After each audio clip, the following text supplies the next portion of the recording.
Hey guys, welcome to my video lecture. आज के lecture में हम देखेंगे क्वाड्रेटिक इक्वेशन क्या है। हमारा टॉपिक आज हम लोग बेसिक्स देखेंगे कि क्वाड्रेटिक इक्वेशन में है क्या, क्या होता है क्वाड्रेटिक इक्वेशन। आज हम लोग सब बेसिक टॉपिक है वो हम लोग इस वीडियो लेक्चर में कवर करेंगे। तो जैसे कि यहाँ पे मैंने लिखा है क्वाड्रेटिक इक्वेशन, उसका स्टैंडर्ड फॉर्म लिखा है जो कि a x square plus b x plus c equals to zero. ये एक स्टैंडर्ड फॉर्म है क्वाड्रेटिक इक्वेशन का। अब जैसे कि हम लोग ने पहले वीडियो में देखा था, पहले जो भी पढ़ा था वो हम लोग का लीनियर इक्वेशन था और वहाँ पे हम लोग के पास दो अननोन वेरिएबल्स थे जो कि एक्स और वाई थे और हम लोग एक्स और वाई का ही वैल्यूज़ फाइंड कर रहे थे। पर अभी ये वीडियो लेक्चर में हम लोग क्या करेंगे कि क्वाड्रेटिक इक्वेशन क्या है और वो स्टैंडर्ड फॉर्म वो क्या है, हम लोग वो देखेंगे। तो यहाँ पे आपको देखने को मिलेगा कि यहाँ पे x मतलब एक ही एक वेरिएबल है यहाँ पे, और ए बी सी ये तीनों भी नंबर से, रियल नंबर से। ठीक है, तो स्टैंडर्ड फॉर्म से हम लोग ऐसे बोल सकते हैं कि यहाँ पे सिर्फ एक ही वेरिएबल है। तो अगर कोई क्वेश्चन आएगा कि आपको क्वाड्रेटिक इक्वेशन यहाँ पे बताना होगा कि इक्वेशन क्वाड्रेटिक है या नहीं वो बताओ, तो उसके लिए हम लोग कैसे फाइंड करेंगे, तो वही मैं आपको स्टेप बाय स्टेप दिखा रहा हूँ यहाँ पे। जैसे कि ये कुछ नोट्स है, यहाँ पे हम लोग ने लिखा है कि सिंगल वेरिएबल। हाँ, तो स्टैंडर्ड क्वाड्रेटिक इक्वेशन में स्टैंडर्ड फॉर्म में हम लोग के पास बस एक ही वेरिएबल है जो कि हमारा एक्स है। उसका डिग्री उसका डिग्री हमेशा 2 चाहिए, और ये ए बी सी ये तीन रियल नंबर्स है। तीन रियल नंबर्स है, इतना ही नहीं तो बस और एक पॉइंट है कि इसमें ए कभी ज़ीरो नहीं चाहिए। बस आपको ये बस चार कंडीशन देखना है। चार कंडीशन, अगर कोई भी इक्वेशन हो और वो चार कंडीशन सेटिस्फाई कर रहा है तो हम लोग लिख देंगे कि हाँ ये इक्वेशन क्वाड्रेटिक इक्वेशन है। तो अभी हम लोग बात करते हैं कि क्वाड्रेटिक इक्वेशन में हम लोग डायरेक्टली कैसे बता सकते हैं। तो क्वाड्रेटिक इक्वेशन क्या है? कोई भी इक्वेशन हो, कोई भी इक्वेशन जिसे हम लोग स्टैंडर्ड फॉर्म में रिप्रेजेंट करते हैं उसे क्वाड्रेटिक इक्वेशन कहते हैं। स्टैंडर्ड फॉर्म में रिप्रेजेंट करने का मतलब क्या, मैं आपको अभी बताया कि उसका एक तरीका है जो a x square plus b x plus c, जहाँ पे एक्स वेरिएबल है और ए क्या है, ए बी सी ये तीनों भी रियल नंबर्स है। मतलब कोई भी इक्वेशन होगा और वो तीनों कंडीशन सेटिस्फाई कर रहा है, ये चार, उसमें सिंगल वेरिएबल। सबसे पहले तो आप यही चेक करेंगे कि उसमें एक वेरिएबल है या दो वेरिएबल है। अगर इसमें एक ही वेरिएबल है तो हम लोग आगे जाएंगे, देखेंगे कि वो एक वेरिएबल की डिग्री कितनी है, मैक्सिमम। मैक्सिमम डिग्री 2 है, तो यहाँ पे भी आप देख सकते हैं यहाँ पे भी डिग्री 2 है।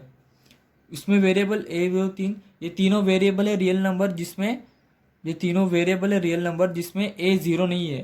तीनों वेरिएबल है, हाँ इसमें ए ज़ीरो नहीं है। तो अभी हम लोग एक क्वेश्चन देखते हैं कि जिसमें हमें चेक करना है कि इक्वेशन क्वाड्रेटिक इक्वेशन है या नहीं। तो हम लोग सबसे पहले क्या करेंगे, स्टैंडर्ड फॉर्म में उससे कंपेयर करेंगे। तो अगर कंपेयर करेंगे तो हम लोग पहले देखेंगे कि इसमें सिंगल वेरिएबल है या नहीं। सिंगल वेरिएबल, हाँ है, सिंगल वेरिएबल तो है। फिर बाद में देखेंगे दूसरा पॉइंट क्या, हमारा डिग्री चेक करेंगे। तो डिग्री क्या है, इसका हाईएस्ट डिग्री 2 है, ये भी सेटिस्फाई करता है। अब देखते हैं तीनों भी real numbers A B C. तो यहाँ पे ए बी सी में ए इक्वल टू जीरो है या नहीं। अगर वो जीरो हुआ तो वो इक्वेशन नहीं है। अगर वो ए नॉट इक्वल टू जीरो है तो यहाँ पे हम लोगों के इसमें ए क्या है, अगर इससे हम लोग कंपेयर करेंगे स्टैंडर्ड फॉर्म में से, कंपेयरिंग विथ,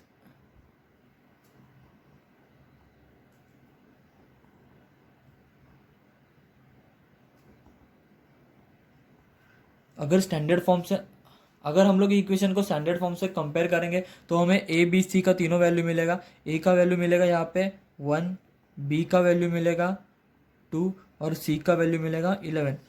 अगर आपको समझा नहीं होगा ए बी सी तीनों का वैल्यू कैसे मिला, तो हम लोग फिर से देखते हैं कि क्या किया हम लोग ने। A x square plus b x plus c ये हमारा स्टैंडर्ड फॉर्म है, और x square plus 2x plus 11 equal to zero ये हमारा इक्वेशन है।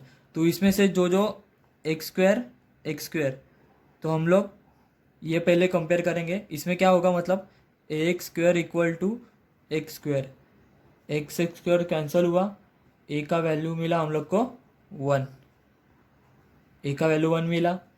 ठीक इसी तरह से हम लोग सेकेंड टर्म भी करेंगे, B X equals to 2x, X cancel हुआ, बी का क्या वैल्यू मिला 2,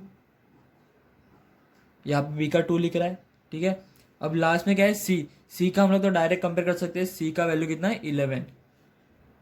तो जैसे ही हमें तीनों भी ए बी सी का वैल्यू मिलेगा, हम लोग बोले कि ए का वैल्यू भी ज़ीरो नहीं है, तो जैसे ही हमारा तीनों भी ए बी सी तीनों का वैल्यू मिलेंगे, हम लोग को लास्ट में इसे लिखना पड़ेगा कि हम उनको बताना पड़ेगा कि here the x is the only variable, मतलब हमारा एक्स ए सिंगल वेरिएबल है प्रेजेंट इक्वेशन में, and maximum index of variable is 2, उसका डिग्री 2 है जो कि मैक्सिमम इंडेक्स है, और A B C are real numbers, मतलब ए बी सी तीनों भी रियल नंबर है जिसका हम लोग ने वैल्यू निकाला यहाँ पे 1 2 और सी का कितना 11, ये तीनों भी रियल नंबर्स है और उसमें ए का वैल्यू 0 नहीं है। ठीक है, इतना लिखा, इसीलिए हम लोग उनको बोलेंगे कि the given equation is quadratic equation. अभी देखते हैं हमारा दूसरा क्वेश्चन। दूसरा क्वेश्चन भी हम लोग को बताना है कि इक्वेशन क्वाड्रेटिक है या नहीं। तो ठीक है, जैसे कि हम लोग के पास 4 कंडीशन था कि चेक करने का उसमें सिंगल वेरिएबल है या नहीं। तो हाँ, इसमें तो सिंगल ही वेरिएबल है एक्स। हाँ, तो लिख देते हैं कंटेंस सिंगल वेरिएबल। तो हम लोग पहले तो क्या करना था, इसको स्टैंडर्ड फॉर्म में लाना था। तो X square minus 2x plus 5 minus X square equals to 0। Standard form में राइट साइड में 0 ही है, इसीलिए हम लोग को यहाँ पे 0 लाना पड़ेगा। चलो वो तो कर दिया काम। अभी क्या है, यहाँ पे प्लस एक्स स्क्वायर है और यहाँ पे माइनस एक्स स्क्वायर है, तो हाँ प्लस और माइनस कैंसिल होगा, तो X square minus X square cancel हुआ, बचा -2x प्लस 5 इक्वल टू 0। अब ये इक्वेशन बचा -2x प्लस 5 इक्वल टू 0। अभी दूसरा हम लोग क्या कर रहे थे कि उसका डिग्री चेक कर रहे थे। हाँ, पर यहाँ पे तो डिग्री 1 है, तो इसीलिए हम लोग डायरेक्टली बोल सकते हैं कि जो भी इक्वेशन है वो हमारा क्वाड्रेटिक नहीं है। तो जैसे ही हमें पता चला कि उसमें -2x प्लस 5 इक्वल टू 0 ये इक्वेशन में मैक्सिमम इंडेक्स 2 नहीं है, हम लोग ने डायरेक्टली लिख दिया कि not having degree as 2, degree मतलब वही maximum index, therefore the equation is not quadratic equation. तो गाइस हमारा अगला कंसेप्ट है क्वाड्रेटिक इक्वेशन में डिस्क्रिमिनेंट फाइंड करने का। Find the value of discriminant, जो कि मैंने क्वेश्चन दिया है। तो कभी भी याद रखना कि अगर डिस्क्रिमिनेंट आएगा तो आपको ये फॉर्मूला ही माइंड में आना चाहिए, ये याद रखो, B square E minus 4ac। वो कहाँ से आएगा, हम लोग कैसे फाइंड करेंगे वो हम लोग देखेंगे। उसके पहले देखते हैं कि डिस्क्रिमिनेंट है क्या। डिस्क्रिमिनेंट क्या है, एक उसका एक वैल्यू मिलता है और उस वैल्यू से हम लोग को पता चलता है कि हमारे इक्वेशन का रूट्स है वो रूट्स रियल होगा, कौन से टाइप का रूट्स होगा, रूट्स रियल होगा, इक्वल होगा, अनइक्वल होगा, वो हम लोग को पता चलता है। तो अगर वैल्यू डिस्क्रिमिनेंट का वैल्यू अगर ग्रेटर देन 0 हुआ तो हमारा रूट्स रियल एंड अनइक्वल होगा। ये आपको कहाँ पे तो नोट करना पड़ेगा क्योंकि ये इंपॉर्टेंट है। और ये डिस्क्रिमिनेंट क्या है, जो कि बी स्क्वायर माइनस 4ac, मतलब इनडायरेक्टली हम लोग यही बोल रहे हैं कि बी स्क्वायर माइनस 4ac ये सॉल्व करके हम लोग को अगर वैल्यू ग्रेटर देन 0 मिला तो ये होगा, अगर वैल्यू इक्वल टू 0 मिलेगा तो रूट्स क्या होगा, रियल एंड इक्वल होगा।